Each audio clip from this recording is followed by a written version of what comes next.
Alright guys, Happy New Year. I'm going to show you how to get rid of moss organically. It's really interesting actually, and some pretty big results. Some very clear results as well. So I'm just going to show you the view of the garden from upstairs and explain the lawn, and then we'll come down and we'll have a look. If you can see the light patches, that's the moss, and then the dark patches are more grass really, where it's more fertile. And the two patches, the one in the middle, the little one in the middle, that's clover patch. And then if you go the big patch at the bottom left, that's there's a lot of fungal activity there. There's always a ring of fungus coming up, and so it tells us a lot. I'm going to show you down there another patch at the top of the lawn you can't quite see, how I got rid of the moss organically. Okay, so let's have a look, and I'll show you the difference and then exactly what I've done. It's pretty easy. So this is the lawn. That dark patch is a fertile area, and this big dark patch is very, very fertile. A lot of fungus in that area, and there is I'm pretty sure there's a lot of clover in this area. Yeah, look. So there's different things adding fertility, but I'll show you the area that I've treated. Actually, I'll show you the density of the moss. That is the moss. There's just an absolute ton of it.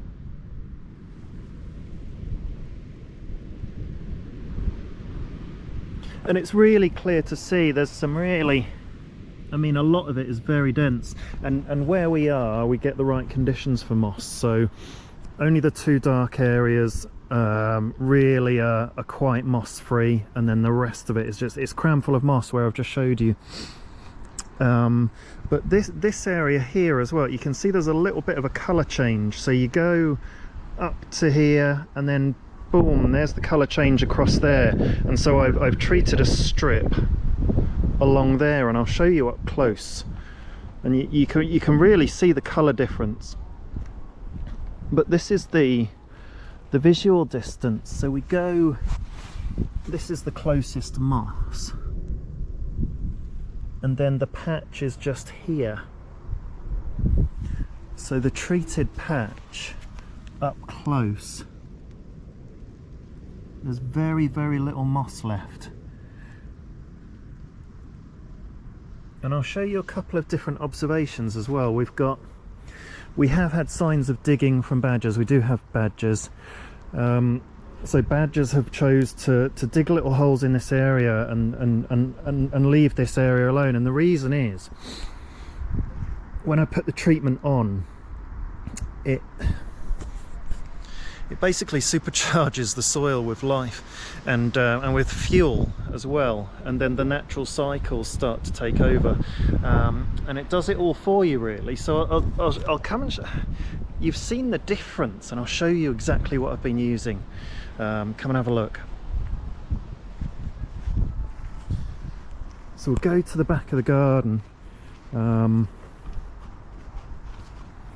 And this is the engine of fertility really. I've got a chicken coop, and there's a trommel, a sieve, a giant sieve that I set up on legs, and I've done a video of how to make that. It's really simple, but really, really interesting to use. I'm just in the process of topping up their feed, so that's why they're a bit active, walking back and forth. But here I put all the garden waste. So, for example, anytime we've got any material, I'll put it in, build it up for a period of a couple of weeks till I feel like it's full, and then leave it for about 3 months, and it gets super injected with chicken manure, and also it breaks down, and I add charcoal, and so it turns into the most incredible soil. But that's not the end of it, and this is where it starts to get interesting. So I then store the soil in these Daleks, and I've just started to build this one up. You can see it's quite empty, but I'm just starting the process of of finishing that batch, but this one is a really nice sort of finished product.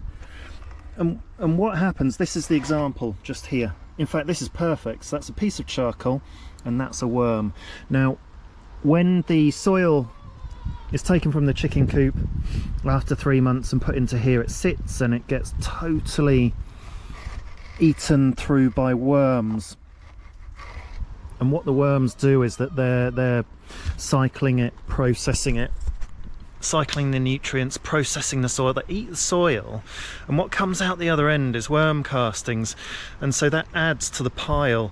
And in worm castings there's something called chitin or chitinase, and that helps to suppress pests. So there's a lot of natural cycles going on in soil that you wouldn't believe. It cycles its own fertility with the worms, and then that suppresses the pests. Anyway, so what I do is then bring the soil over, sieve it with the big trommel, which you can see a video on. Just check out the channel. And then I spread it onto the lawn.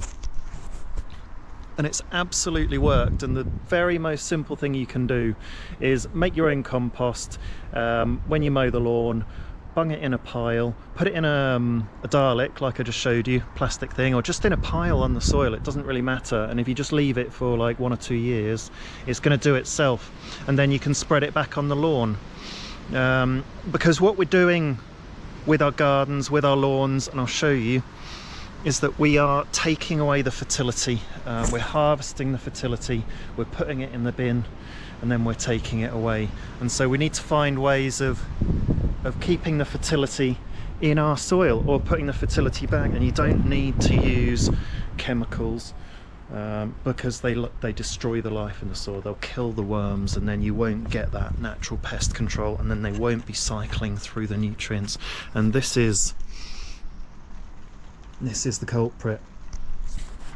I don't use them anymore. They came with the house, but yeah, keep the fertility in your soil, and that's how to keep moss out of your garden. So I didn't remove the moss, I didn't pull it out.